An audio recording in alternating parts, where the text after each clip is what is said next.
Faith Lewis knew something was wrong the moment the elevator doors closed behind her. Not danger, opportunity. 16 hours into another hospital shift, her body ached, her scrubs damp with sweat, her nerves raw from pretending not to notice wandering hands and cruel jokes. At 43, she had learned one rule well. Attention was never free. It always cost her something. Her phone vibrated. Unknown number. She almost ignored it. Almost. "Faith Lewis," a woman said calmly. "We need you for a private medical issue. Cash payment. $50,000. No paperwork." Faith stopped walking. That number wasn't generous. It was suspicious. "What kind of issue?" Faith asked. A pause, then, "One that requires discretion, absolute silence, and quick thinking." Faith thought of the hospital that never protected her, the complaints that vanished, the debt that kept her stuck. She thought of how close desperation sat to courage, and how fast both could turn dangerous. "When?" she asked. "Now. A car will be there in 15 minutes. Pack for 3 days."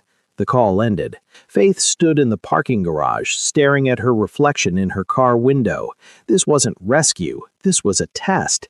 The kind where one mistake got you buried or bought you freedom. She got in the car anyway, because when you've spent your life surviving tight spaces, you learn something important. Sometimes the way out doesn't look like an exit at all. Before we go any further, if you believe some stories deserve to be told all the way to the end, subscribe now. Not for me, for the characters who don't get a second chance once this story starts. The black Mercedes arrived at precisely midnight, its sleek lines and tinted windows speaking of wealth that Faith could barely comprehend.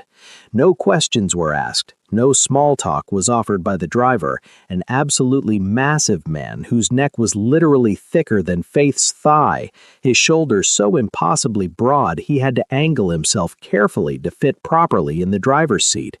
His hands on the steering wheel looked like they could crush concrete without effort.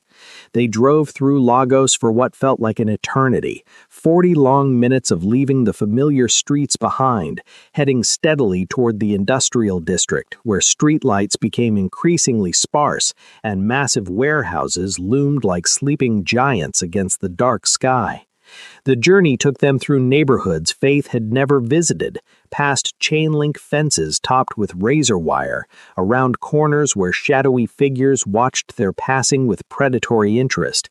This was a part of Lagos that tourists never saw, that didn't appear in promotional materials, where normal rules didn't seem to apply. Faith's anxiety grew with each passing mile, but she forced herself to remain calm. She'd made her choice. $50,000. Freedom.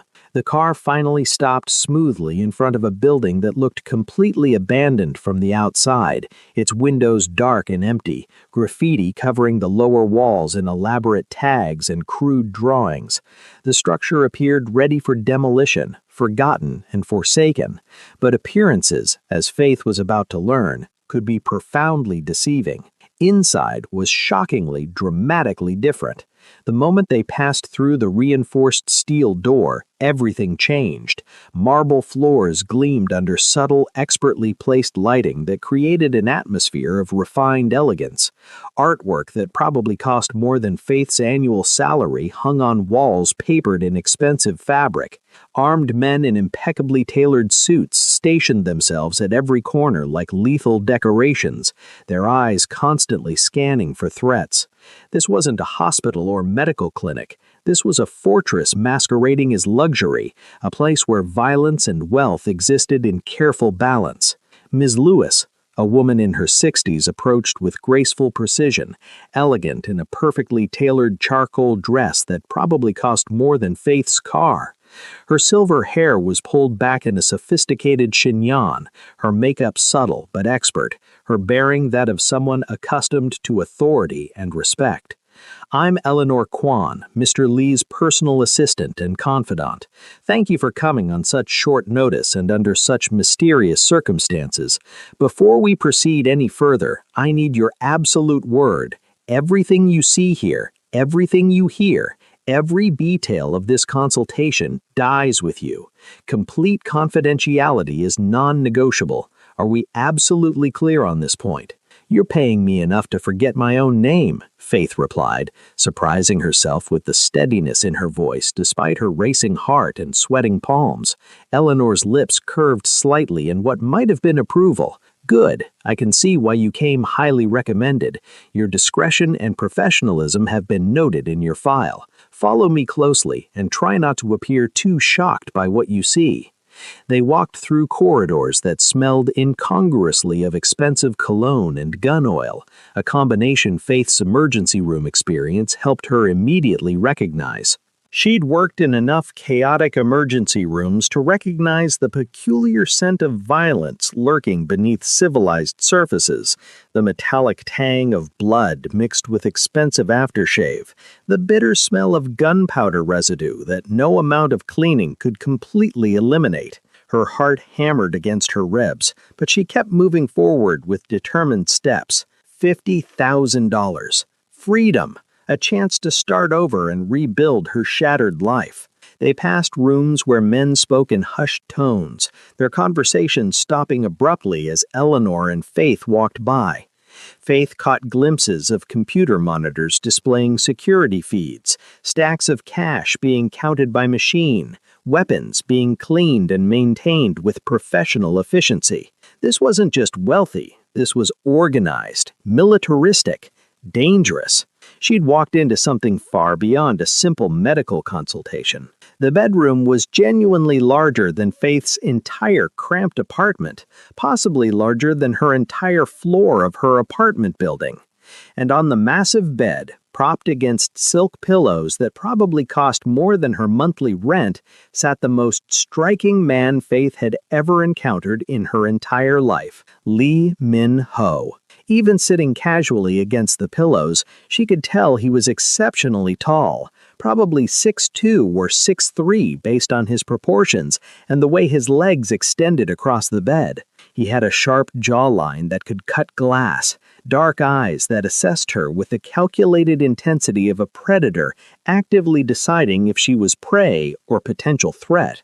His black hair was pushed back carelessly from his face, still slightly damp as if he'd recently showered. His white shirt was unbuttoned at the collar, revealing just the edge of an intricate tattoo that disappeared tantalizingly beneath the expensive fabric, what looked like a dragon's scales rendered in remarkable detail. "You're the nurse?" His voice was deep, heavily accented with Korean inflections, inherently dangerous in a way that made Faith's survival instincts flare with warning signals. "I'm Faith Lewis. I have 15 years of hard-earned experience in emergency and internal medicine, specializing in trauma care." She met his intimidating gaze directly, absolutely refusing to flinch or look away first. She'd dealt with enough powerful men who thought they could intimidate her into submission through sheer force of presence. "What's the medical problem we're addressing?" Eleanor cleared her throat delicately. "Mr. Lee has a rather delicate issue, one that requires both substantial medical expertise and absolute discretion. This is not a matter that can be addressed through normal medical channels for reasons that will become clear." Lee's jaw visibly tightened, muzzles bunching. For just a moment, Faith saw something unexpected flicker in those dark, dangerous eyes.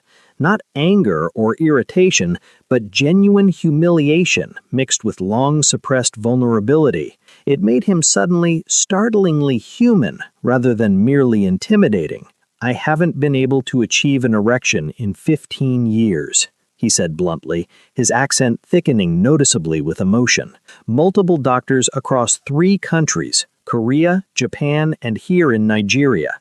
Multiple expensive treatments, medications, injections, devices, everything available. Nothing has worked. Not one single thing has made any difference." Faith set down her medical bag with deliberate calm and pulled out her tablet, switching immediately into professional mode. This was familiar territory, medical problems she could analyze and potentially solve, unlike the complicated emotional landscape of her personal life. Any documented trauma, physical or psychological events that might have triggered this condition? Gunshot wound, lower abdomen, multiple entry points. Lee lifted his expensive shirt without hesitation, revealing an extensive network of surgical scars across his muscular torso. Faith had seen plenty of gunshot wounds throughout her career in emergency medicine, but these were extraordinarily extensive. Surgical scars layered strategically over bullet entry points, clear evidence of multiple complex operations performed over time. I nearly died on the operating table twice during the initial surgeries. They told my mother I had less than 10% chance of survival. Who performed the surgeries initially? She asked, already calculating possibilities and complications in her analytical mind, running through likely scenarios and treatment options. Military doctors in Seoul initially, at the Armed Forces Medical Command, then various private physicians afterward when complications arose. I've seen specialists in reconstructive surgery, urology, neurology, psychology, 15 different doctors. Nothing has worked. Did anyone specifically check for nerve damage, specifically the pudendal nerve and the pelvic splanchnic nerves? She moved closer professionally, her medical instinct overriding her initial nervousness about proximity to this dangerous man. Gunshot wounds to the lower abdomen can cause incredibly complex injuries that aren't immediately apparent. If the trauma damaged the critical nerve pathways or caused significant scar tissue formation over time, it could compress the neurovascular bundle responsible for erectile function. It's actually more common than most people realize in cases of severe abdominal trauma. Lee stared at her intently, his dark eyes widening slightly. 15 different doctors examined me, ran every test imaginable. Not one single person mentioned that specific possibility. They focused on blood flow, on psychological factors, on hormone levels, but never nerve compression from scarring, because they were probably focusing exclusively on keeping you alive first, then treating the immediately obvious damage. Emergency medicine is about triage. You address the life-threatening issues first. Faith pulled out her stethoscope efficiently. But nerve damage can be extremely subtle, especially if scar tissue develops gradually over months or years rather than immediately. The symptoms might not present until long after the initial healing period. I need to examine you properly and thoroughly to assess the extent of the scarring and test nerve response in the affected areas. Eleanor moved diplomatically toward the door. I'll give you appropriate privacy for the examination. Stay, Lee commanded firmly, his voice brooking no argument. Then, to Faith with slightly less edge, do whatever you need to do. I have no secrets from Eleanor. She's been with my family for 30 years. Faith had examined literally thousands of patients throughout her career, from gunshot victims to car accident survivors to individuals who'd suffered every conceivable type of injury. She'd learned early in her training to separate the clinical from the personal, to see bodies as complex biological systems that needed fixing, rather than sources of judgment or shame. But as she conducted the thorough examination, methodically checking reflexes in his legs and feet, carefully testing sensation responses across his abdomen and groin, gently palpating the extensively scarred tissue to map the damage, she felt Lee's intense eyes on her constantly. Not with disgust or the kind of mockery she'd grown unfortunately accustomed to at the hospital, not with cruel amusement at her size or appearance, with something else entirely. Respect, maybe, for her professional competence, or simply profound relief that someone was finally taking him seriously as a patient, rather than dismissing his concerns or offering the same ineffective treatments. The examination took nearly 45 minutes. Faith was thorough, testing nerve responses at multiple points, checking blood flow through palpation and a portable Doppler device, examining the scar tissue for unusual density or positioning. Lee endured it all in stoic silence, though she could feel tension in his muscles, see the way his hands occasionally clenched into fists when she touched particularly sensitive areas. The scarring is genuinely extensive, she said professionally, pulling her examination gloves off with a snap. You're lucky to be alive based on the trajectory patterns I can discern, but I think there's something additional happening here beyond just the physical damage. Your body language, the way you instinctively tense when I approach certain specific areas. You're not just dealing with straightforward physical damage. There's significant psychological trauma layered on top of the physical injuries. Your body is protecting you from something. Lee's expression darkened noticeably, clouds passing over his features. What exactly are you saying? I'm saying that even if we successfully address the nerve damage through surgical intervention, if your mind is actively protecting you from something traumatic, your body simply won't cooperate with treatment. The mind and body are connected in ways we're only beginning to understand. Faith sat in the chair across from him, maintaining eye contact, her voice gentle but unflinchingly firm. What happened after you were shot? Beyond the physical injuries, what else did you endure? Silence stretched uncomfortably between them, heavy with unspoken pain. Eleanor shifted position uncomfortably near the door, her usual composure cracking slightly. I was tortured, Lee finally said, his voice flat and emotionless in that way trauma survivors often adopted when discussing their worst experiences. For 3 consecutive days, 72 hours, they wanted detailed information about my organization's operations, our supply chains, our financial networks, the identities of our allies. They used— He stopped abruptly, his hands clenching into white-knuckled fists. They specifically used my injuries against me. Strategically, they would press on the gunshot wounds, manipulate them, cause excruciating pain in cycles designed to break me psychologically. And they made threats about what they would do to me sexually once they'd extracted the information they needed. Faith's stomach turned violently, bile rising in her throat. She'd treated torture victims before during her career. Desperate refugees who'd fled unimaginable horrors in their home countries, seeking asylum and medical care in Nigeria. The human body remembered what the conscious mind desperately tried to forget. Trauma embedded itself in neural pathways, created protective responses that persisted long after the original threat had passed.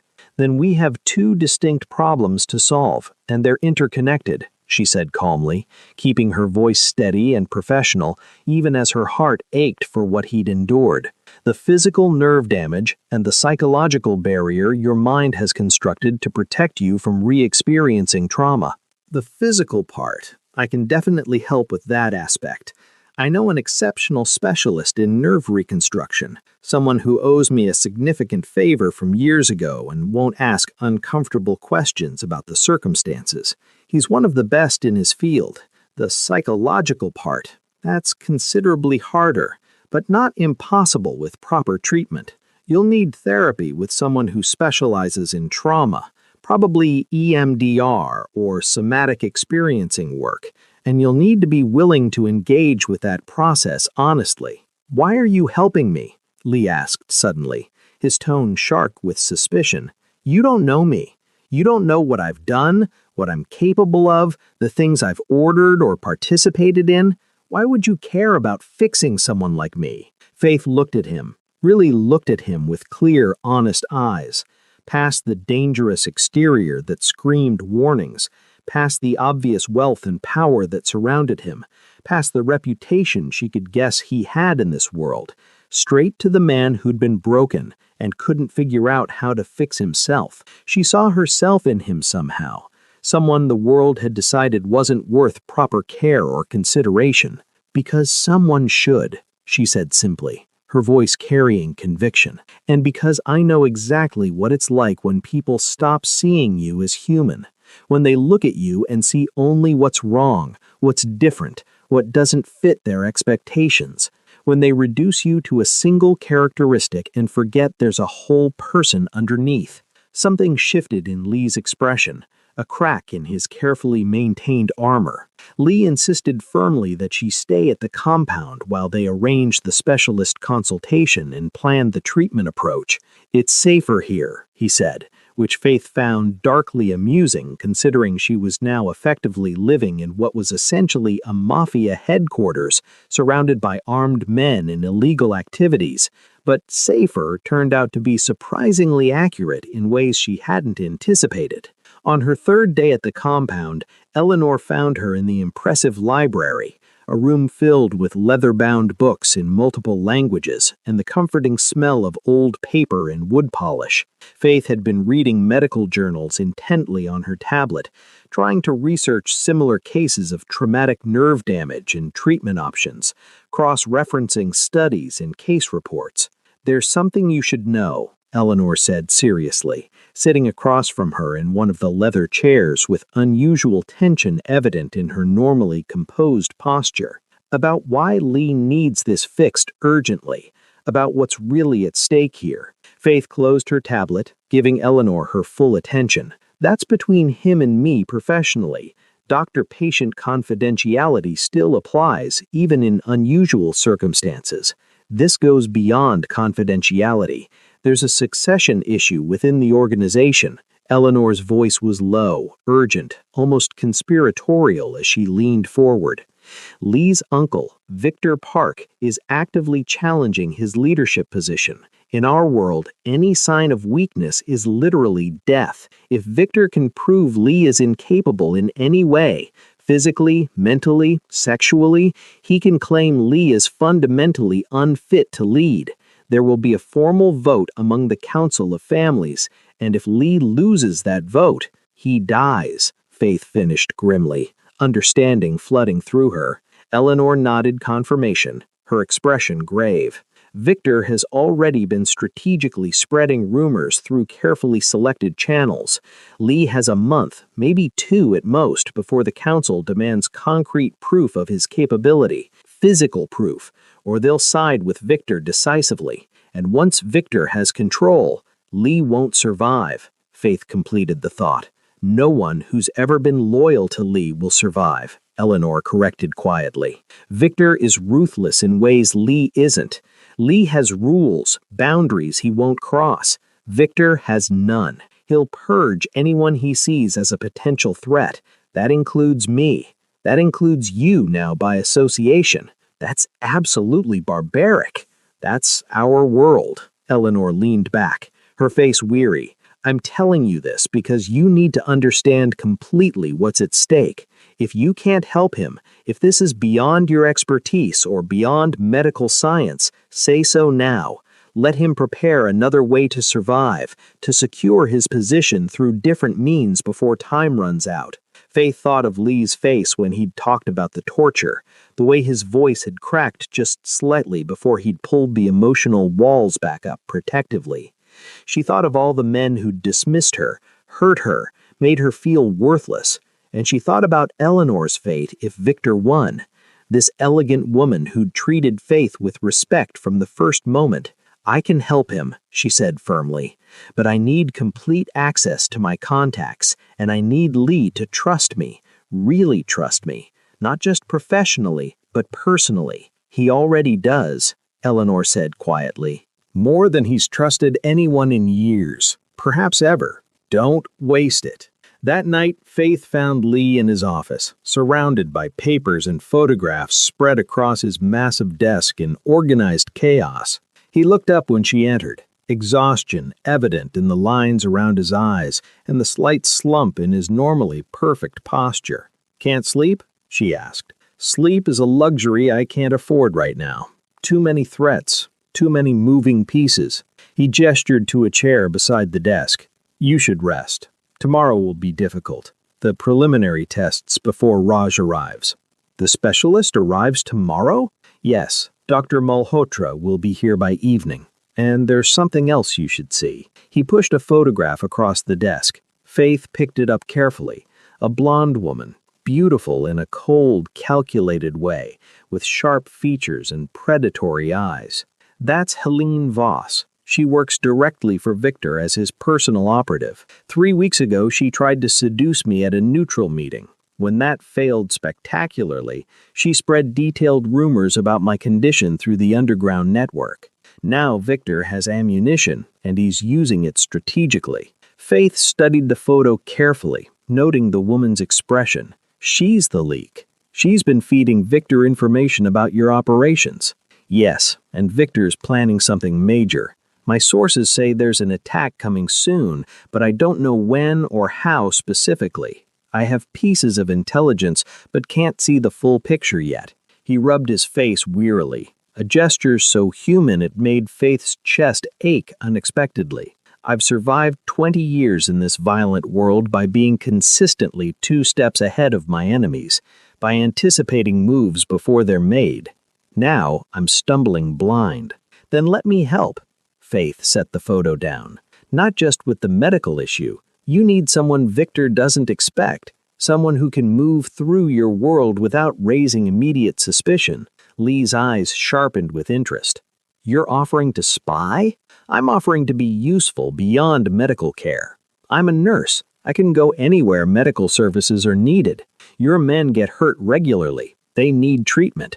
I treat them. I listen carefully. People talk around medical staff like we're furniture." She'd learned that painful lesson repeatedly, hearing her colleagues discuss her cruelly like she wasn't standing right there. "They'll talk about operations, about plans, about concerns.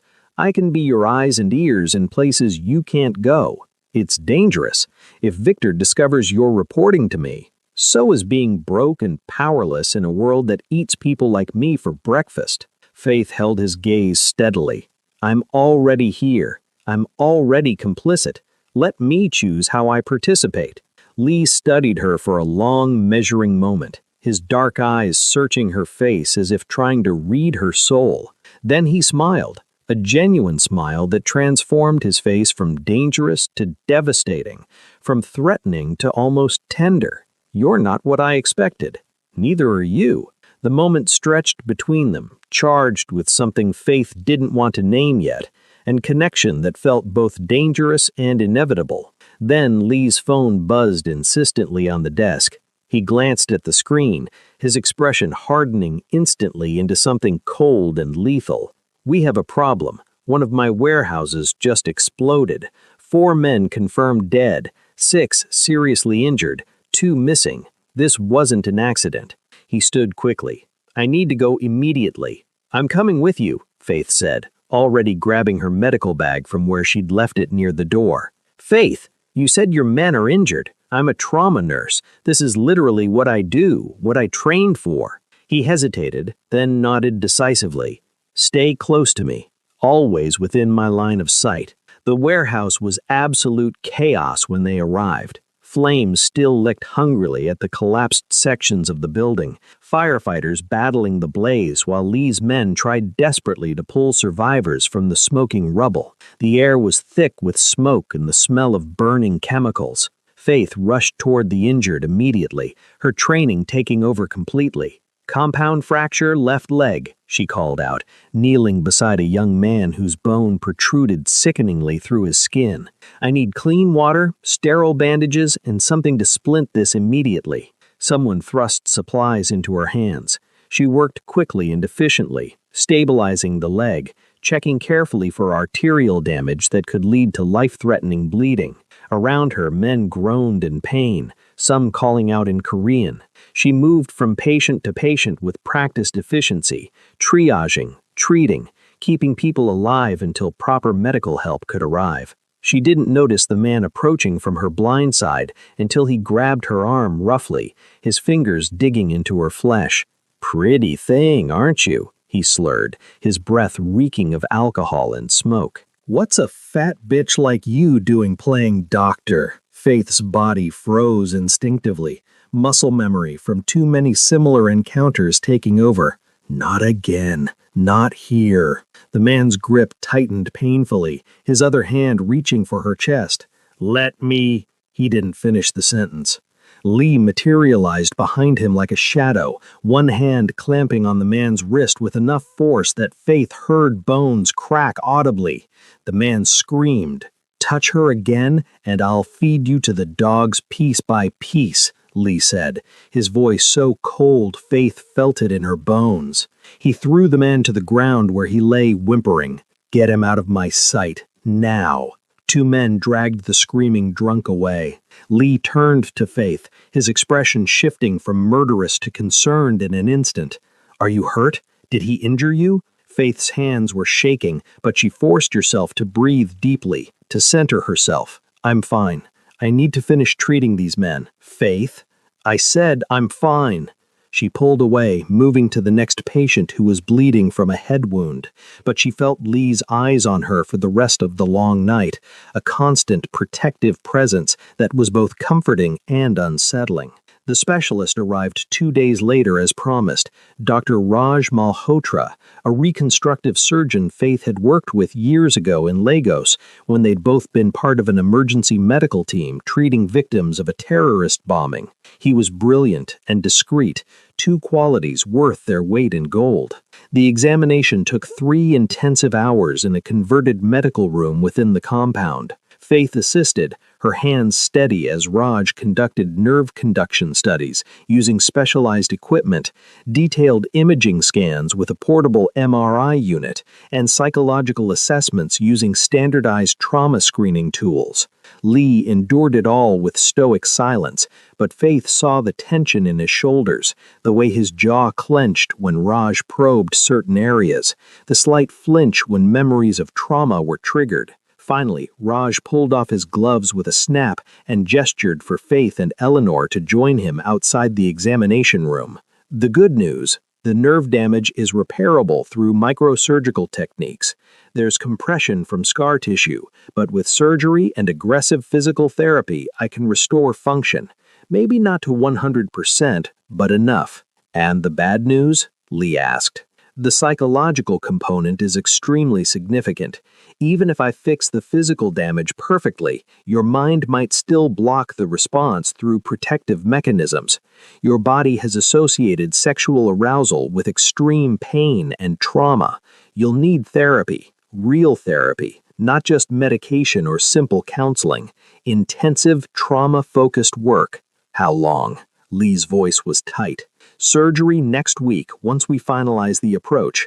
Recovery period, 4 to 6 weeks minimum depending on healing. Full results, 3 months, possibly 6 before we can assess complete functionality. Lee's expression shuddered.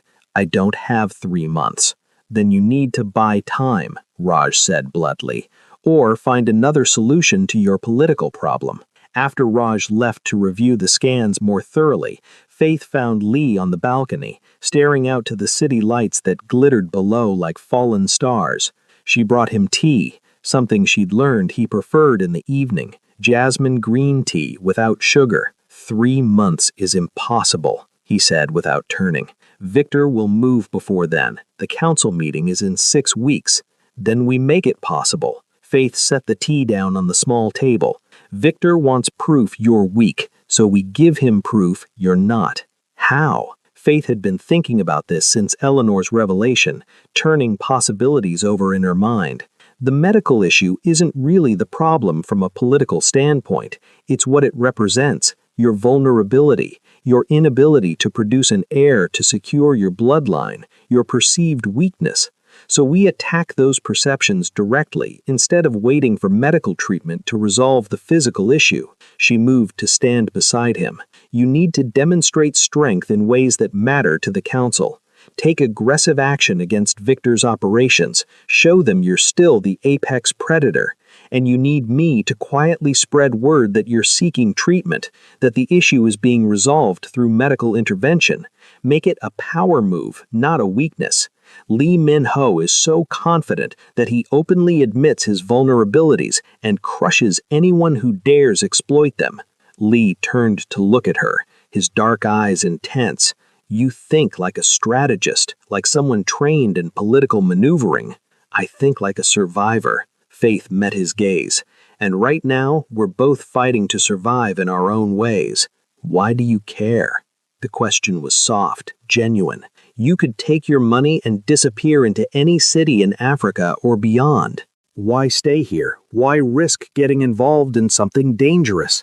Because you defended me without hesitation. Because you see me as human when most people see me as a joke. Because for the first time in years, I feel like I matter, like my skills and intelligence are valued. Faith couldn't say any of that, giving her time to pull away or reject his touch. When she didn't move, he He tucked a strand of her hair behind her ear with surprising gentleness, his fingers warm against her skin. "You're extraordinary, Faith Lewis.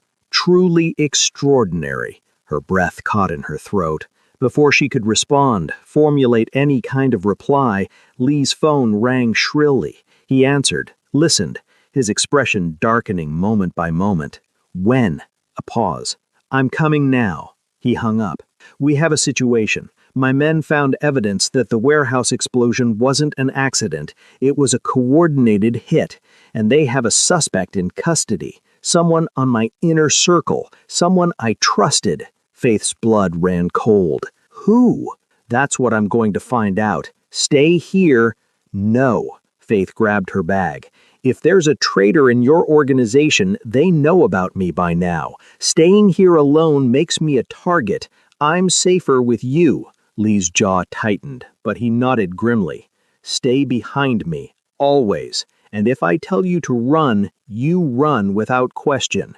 They drove to a different location, an old factory on the outskirts of Lagos that Lee's organization used for interrogations and other activities that required privacy. The building was isolated, surrounded by empty lots and abandoned structures. Faith had seen violence in her work, but nothing prepared her for the systematic brutality of Lee's world.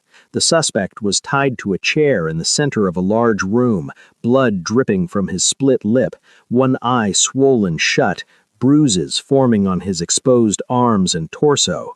Several of Lee's men stood around the perimeter, their expressions cold and professional. "Talk," Lee commanded without preamble. "Who paid you to sabotage the warehouse?" The man spat blood onto the concrete floor. "Fuck you!" Lee moved with terrifying precision, landing a punch that snapped the man's head back. Faith flinched but didn't look away. "I'll ask once more, then we move to more persuasive methods." "Victor Park!" the man screamed, his resistance crumbling. "Victor paid me. He promised to make me a captain in the new order if I helped bring you down." "What else?" Lee's voice was deadly calm. "What's the plan? What's coming?" There's another attack." The man was sobbing now.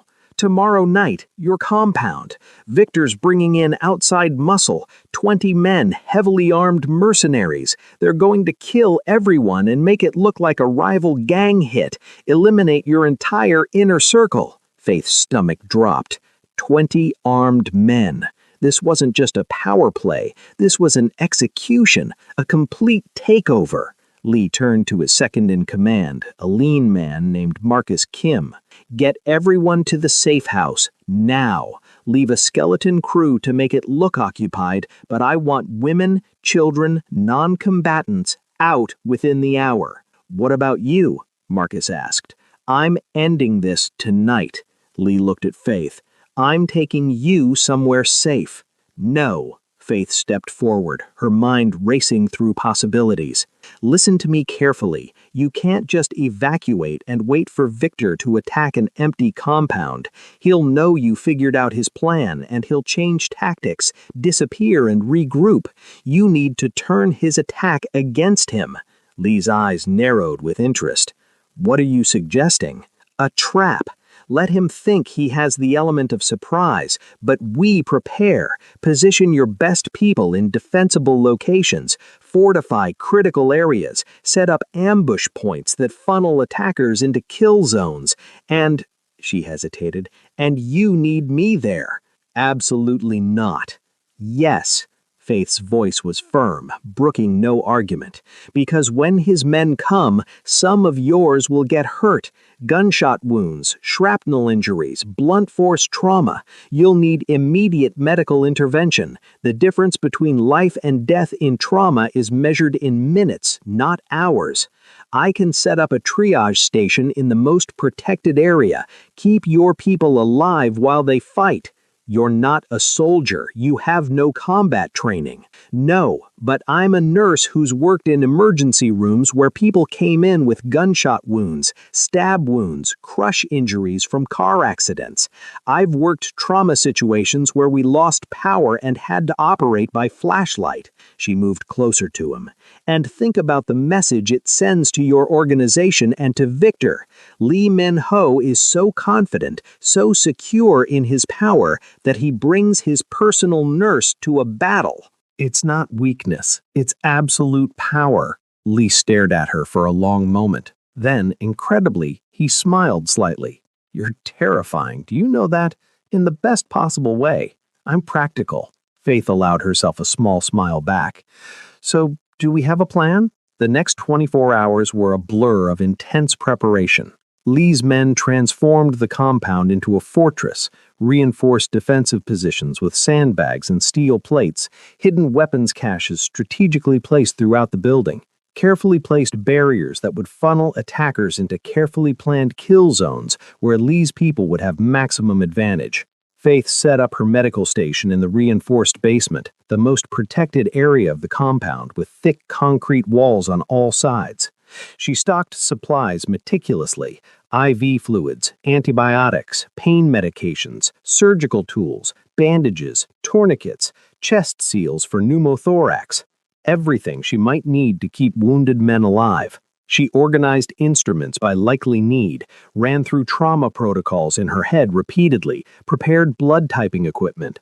Eleanor helped her prepare, carrying supplies down the stairs. You don't have to do this, the older woman said quietly as she set down another box of medical supplies.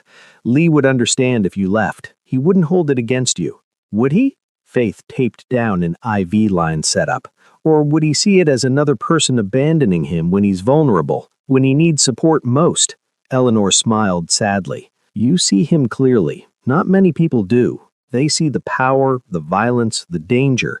You see the man underneath. He's not hard to see. People just choose not to look past the surface because it's easier to fear him than understand him. Faith checked her supplies one more time, mentally cataloging everything.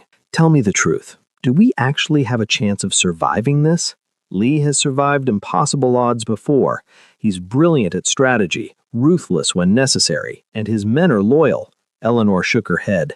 But this? Victor is bringing serious firepower, professional mercenaries. Even with preparation, we'll lose people, good people. Then I better be ready to save as many as I can. Night fell slowly. Lee's skeleton crew moved through the compound in normal patterns, maintaining the illusion of regular activity. Lights turning on and off in various rooms, occasional movement past windows, everything designed to look like a normal evening. The real fighters were hidden, on roofs with sniper rifles, in false walls with automatic weapons, behind reinforced positions covering every entrance and corridor. Faith waited in her medical station, checking equipment one final time. Her hands were steady despite her racing heart. She'd changed into scrubs, easier to work in, easier to clean blood from. Her hair was pulled back tightly. Everything was ready. Lee appeared at 10 p.m., fully armed and wearing tactical gear that somehow made him look even more dangerous than usual. Kevlar vest, tactical belt with ammunition and weapons, communications gear. He looked like he'd stepped out of a military operation. Last chance to leave, he said, his voice gentle despite the circumstances. I have a car ready. I can have you at the safe house in 20 minutes. Not a chance, Faith stood. But before this starts, I need to know. The surgery, the treatment plan, after tonight, are you going through with it regardless of the political situation? Yes. Lee's voice was certain, unwavering. You showed me that fixing this isn't weakness or surrender. It's taking back control of my own body, my own life. Good. Faith reached up. She had to stand on her toes even though Lee had crouched slightly to accommodate her height and straightened his tactical vest, adjusting a strap. Then stay alive. I have a specialist booked and I don't like wasting appointments or good surgical time. Lee caught her hand, his fingers warm and strong around hers. Faith, gunfire erupted outside, shattering the moment. Lee's radio crackled urgently. They're coming! East and west entrances simultaneously, multiple vehicles. Hold positions. Lee commanded into the radio with absolute authority. "Let them commit. Spring traps on my signal." Then to Faith, his voice softer. "Stay here. No matter what you hear, no matter how bad it sounds, don't come out until I come for you or Marcus gives the all clear." He disappeared up the stairs 3 at a time. Faith heard the battle begin, the thunder of automatic weapons fire, the shouts of men in multiple languages, the crash of breached doors, explosions that made the building shake. She forced herself to breathe, to stay calm, to focus on what she could control. The first injured man arrived within 5 minutes, carried by 2 fighters who were themselves bleeding from minor wounds. Gunshot wound to the shoulder, through and through. The bullet had passed completely without hitting major arteries. Faith got to work immediately, her training taking over completely. Pack the wound to control bleeding. Check carefully for arterial damage. Start an IV for fluid replacement. Administer pain medication and antibiotics. "Get back up there," she told the 2 men who'd carried him. "I've got him." More casualties came in waves. A deep knife wound to the abdomen. She packed it, started fluids, monitored for signs of internal bleeding. A crushed hand from hand-to-hand combat. She splinted it, gave pain medication, marked him for evacuation to a hospital later. A head injury from falling debris. She checked for skull fracture, monitored his pupils, kept him still. Faith worked without stopping, her hands sure despite the chaos above, her voice calm as she directed her 2 assistants, Lee's men with basic first aid training who helped move patients and fetch supplies. Blood soaked her scrubs, her hands cramped from the intensity of the work, but she kept going. Upstairs, the battle raged with terrible intensity. She heard explosions that made the ceiling crack, screams of wounded and dying men, the distinctive sounds of close-quarters combat. Every instinct screamed at her to run, to hide, to escape this nightmare. But these men were depending on her. Lee was depending on her. A young fighter stumbled down the stairs, clutching his side, his face pale with shock and blood loss. "Doctor, it's the boss. He's hit bad. They're bringing him down." Faith's heart stopped for a moment. Then 2 men appeared, supporting Lee between them, his weight pulling them down. Blood soaked his entire left side, spreading across his tactical vest in a dark stain that was growing. "Get him on the table, now!" Faith snapped into command mode, her voice cutting through the chaos. "Tell me what happened. When was he hit? How much blood has he lost?" "Ambush in the north corridor maybe 5 minutes ago," one of the men panted, struggling under Lee's weight. "He took 3 of them out himself, but one got a shot in before we could—" "I don't need the story. I need medical details. How long ago exactly? Did he lose consciousness? Any other injuries?" Faith was already cutting away Lee's vest with trauma shears, exposing the wound. High on his left side, below the ribs. The bullet could have hit his spleen, liver, kidney, any number of organs that could cause rapid death if damaged. "Faith." Lee's voice was weak but clear, his eyes finding hers. "Victor's here. In the building. He's coming for—" "Shut up and let me work." Faith's hands were steady despite her terror as she examined the wound with practiced efficiency. Entry point, but no exit. The bullet was still inside somewhere. She couldn't remove it here, not with proper surgical equipment and imaging, but she could stabilize him, control the bleeding, keep him alive long enough to get him to a real hospital. She worked with focused intensity, packing the wound with hemostatic gauze, starting a second IV line for aggressive fluid resuscitation, administering antibiotics and pain medication. Lee watched her through pain-glazed eyes, but she could see awareness there, see him fighting to stay conscious. "You should go," he said, his voice barely above a whisper. "If Victor finds you here, then he finds me. I'm not leaving you to die." Faith checked his blood pressure, dropping but not critical yet. His pulse was rapid but strong. He was stable for now. Footsteps on the stairs. Heavy, measured, confident. Not the rushed steps of Lee's men, but the deliberate pace of someone who believed they'd already won. Faith looked up as a man descended slowly, Tall, silver-haired, probably in his 60s, wearing an expensive suit that was somehow unmarred by the battle raging above. Victor Park. 2 armed men flanked him, their weapons trained on Faith. "Well, well," Victor said, his accent similar to Lee's but colder, each word precisely enunciated. "The great Lee Min-ho, brought down by a simple bullet. How poetic, how fitting." His eyes fixed on Faith with predatory interest. "And who's this? The nurse I've heard such interesting whispers about?" Faith straightened slowly, placing herself directly between Victor and Lee's vulnerable form on the table. "This area is under medical quarantine. Leave immediately." Victor laughed, a sound without warmth. "Bold, admirably bold. I see why my nephew likes you." He gestured casually to his men. "Kill her first, make him watch, then finish him slowly." The men raised their weapons. Faith closed her eyes, bracing for the impact, for the pain, for death. The gunshots came, but the pain didn't. Faith opened her eyes.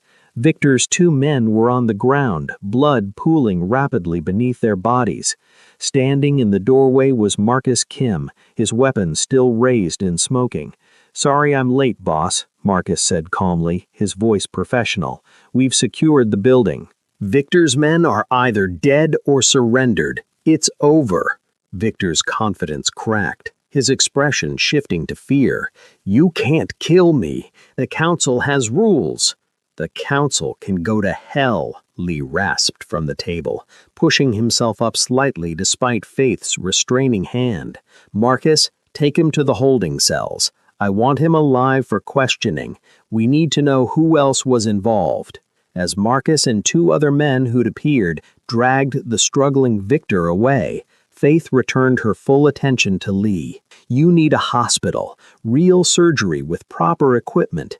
I've done what I can, but that bullet needs to come out by a real surgeon in a real OR." "Later." Lee tried to sit up fully, winced at the pain. "First, we need to secure—" "No, not later, now."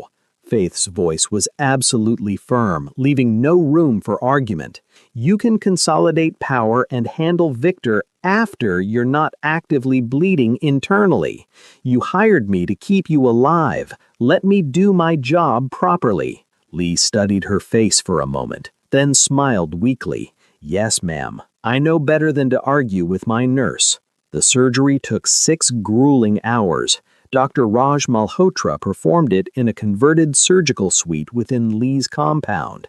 Too risky to move Lee to a public hospital where Victor's remaining allies might strike, where questions would be asked that couldn't be answered safely. Faith assisted throughout, her hands steady even as exhaustion pulled at her consciousness, even as her legs ached from standing for so long.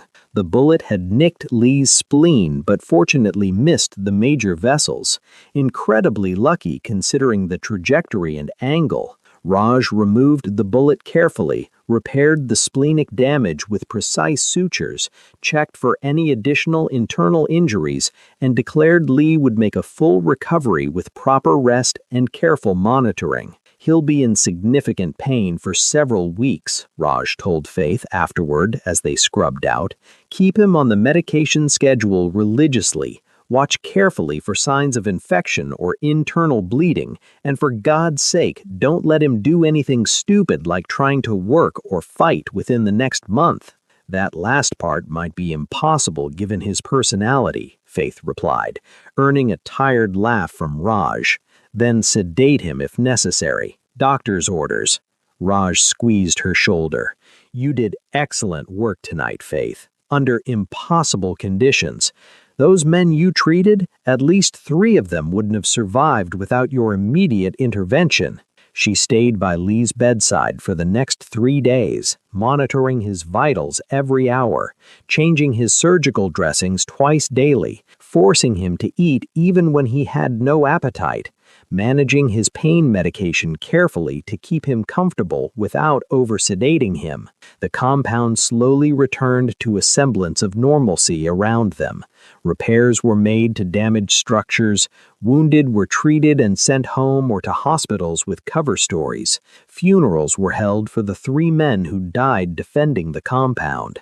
On the 4th day, Lee woke fully alert to find Faith dozing in the chair beside his bed, her head tilted at an awkward angle that would probably give her a terrible neck-ache, dark circles under her eyes from lack of sleep, her scrubs still stained with blood from the battle. "Faith," he said softly, not wanting to startle her. She jerked awake immediately, her nurse instincts kicking in as she reached for his wrist to check his pulse. "How's your pain level? Any nausea, fever, dizziness?" "I'm fine, better than fine, thanks to you." Lee caught her hand gently. "You saved my life, during the battle and after. If you hadn't been there, if you hadn't set up that medical station, if you hadn't known exactly what to do, that's what you paid me for initially." "No, I paid you to consult on a medical issue, to give me an assessment and recommendation. You've done so much more than that." Lee's grip tightened on her hand. "You stood between me and an armed man without hesitation. You refused to run when any sane person would have fled for their life. You've become—" "What?" Faith's voice was barely a whisper, afraid to hear the answer but needing it desperately. "Essential. Irreplaceable." The word hung between them, heavy with meaning and possibility. Faith wanted to pull away, to protect herself from the inevitable hurt that came from caring too much, from investing in something that couldn't last. But she was so tired of running, so tired of being alone, so tired of protecting herself by never letting anyone matter. "What happens now?" Faith asked, her voice uncertain. "Now we finish what we started." Lee's voice grew stronger despite his injuries. "Victor's attack failed completely. His allies on the council are scrambling to distance themselves, denying they knew anything about the plan. I have extensive evidence of his treachery, recordings from his captured men, witnesses who will testify, financial trails showing how he funded the mercenaries. The council will vote to strip him of rank and exile him permanently. My position is secure, probably stronger than before. And the other issue? The medical treatment?" Lee's expression softened. "We proceed exactly as planned. Surgery in 3 weeks, once I've healed enough from this injury. And the therapy. I've already spoken with a trauma specialist who's agreed to work with me. You were right about everything. I can't fix the physical without addressing the psychological trauma." "That's good. I'm glad." Faith felt a relief wash over her. "Then my job here is essentially done. Once you're recovered, I can—" "Is it?"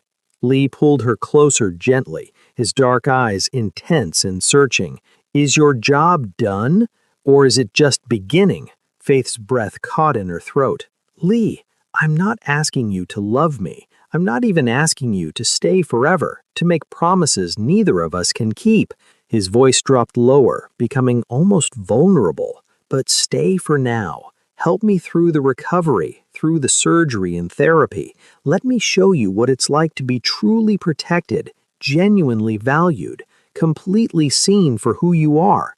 Let me give you what no one else has. Real respect, safety, a place where you matter." Faith thought about her empty apartment waiting back in the city, the hospital where her colleagues mocked her daily, the life she'd left behind that held nothing but pain and humiliation. And she thought about the last few weeks here, the purpose she'd discovered, the strength she'd found within herself, the man who'd defended her without hesitation, who'd protected her, who'd treated her like she was valuable.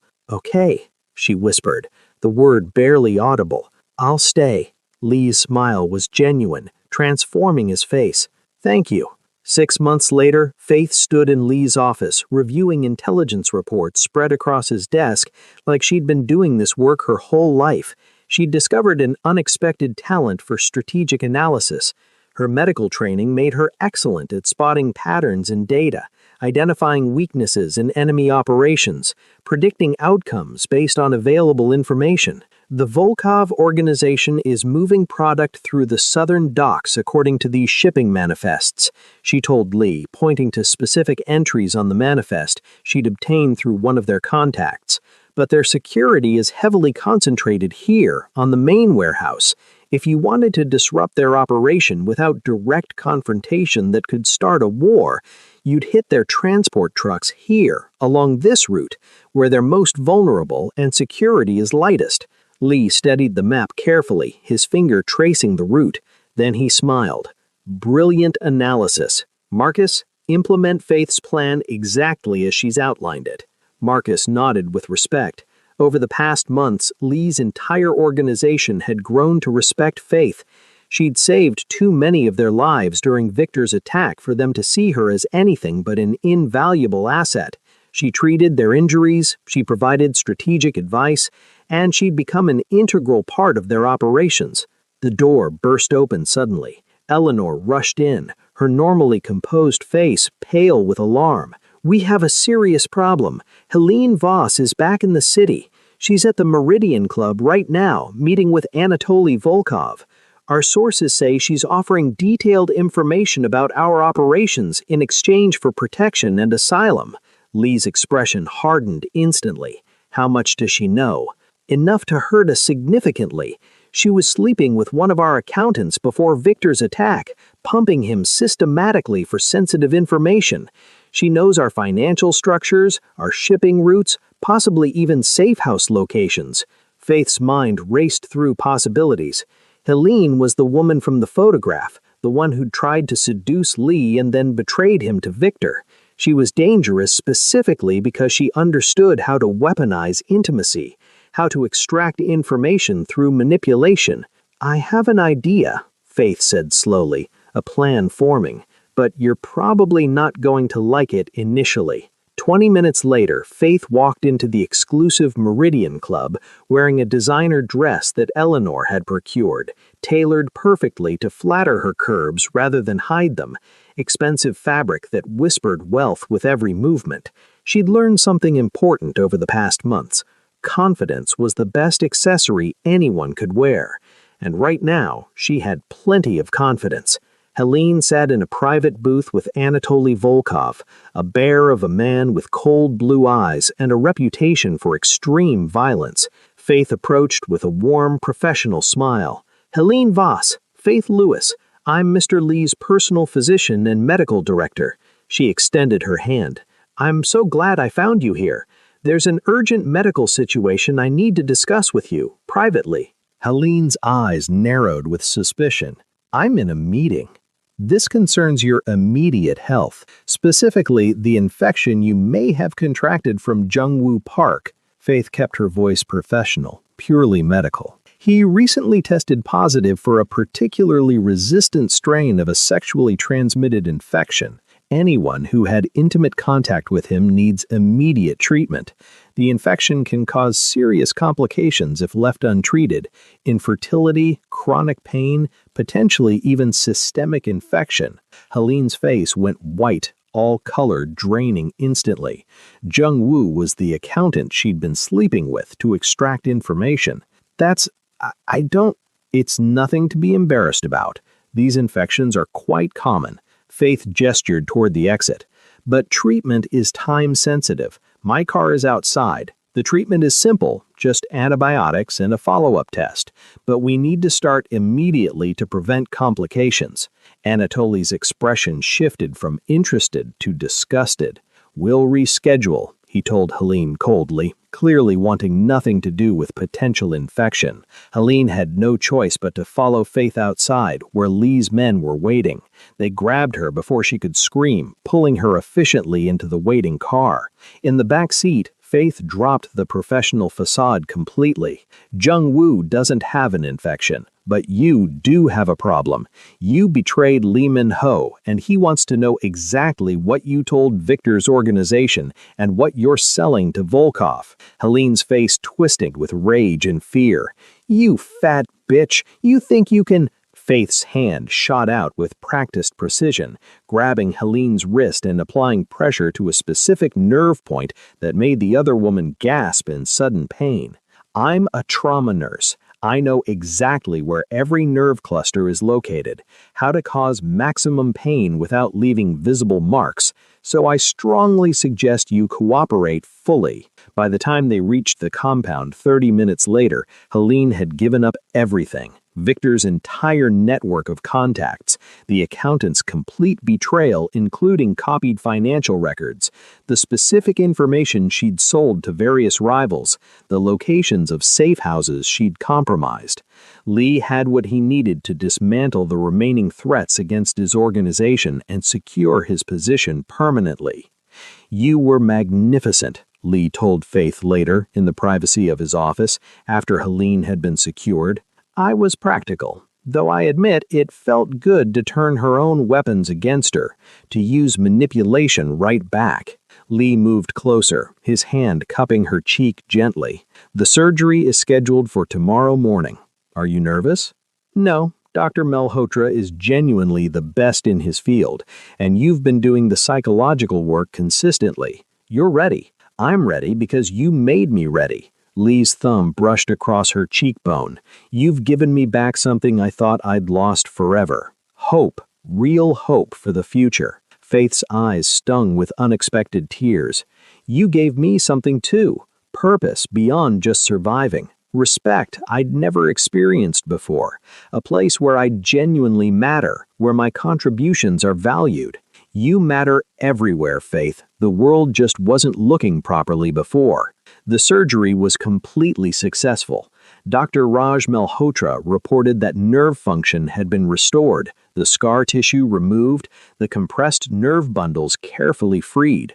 6 weeks of careful recovery followed, with intensive physical therapy and continued psychological counseling. Faith stayed by Lee's side through all of it, managing his complex medical care, running interference with his business operations when necessary, becoming absolutely indispensable to both his organization and his personal life.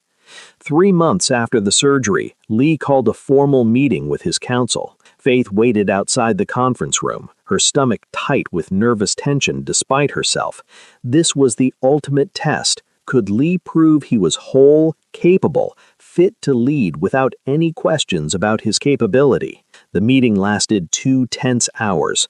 When Lee finally emerged, his expression was carefully unreadable. Then he smiled, that devastating smile that transformed his dangerous face into something almost tender.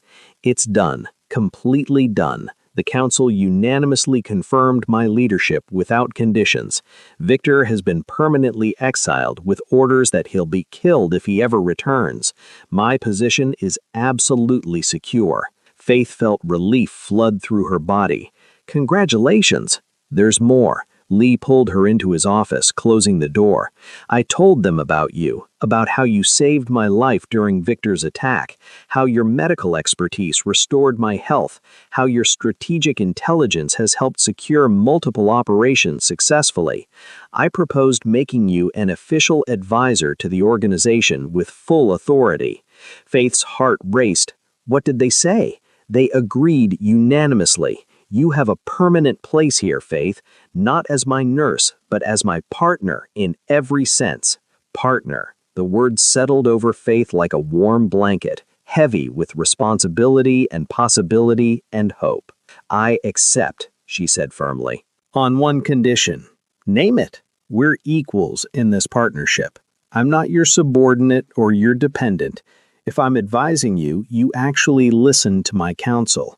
If I see something wrong or dangerous, I speak up without fear of consequences. If I need to walk away someday, you let me go without retribution or threats." Lee studied her face seriously, then extended his hand formally. "Partners. True partners in every way." Faith shook his hand firmly, sealing the deal. Then, because the moment felt right, and she was tired of hesitating, she pulled him down and kissed him. Not the gentle, tentative kiss of someone unsure, but the claiming kiss of a woman who knew her worth and wasn't afraid to take what she wanted. When they broke apart, both breathing hard. Lee's eyes were dark with desire and something deeper. I should mention, the surgery was completely successful. Everything works perfectly now. Better than before, actually. Faith laughed, the sound surprising her with its genuine joy. Is that so? Well, we should probably conduct a thorough follow-up examination. For purely medical purposes, of course. Of course. Purely medical. They didn't leave the office for hours. Faith stood on the balcony of the compound, watching the sunset paint Lagos in brilliant golds and deep crimsons.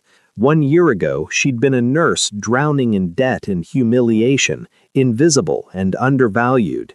Now she was Lee Min-ho's partner in every sense, his medical advisor, his strategic consultant, his lover, his equal. It wasn't always easy. Lee's world was violent and unforgiving, filled with dangers that normal people never imagined. She'd seen things that gave her nightmares, made choices that kept her awake wondering about her soul and her moral boundaries.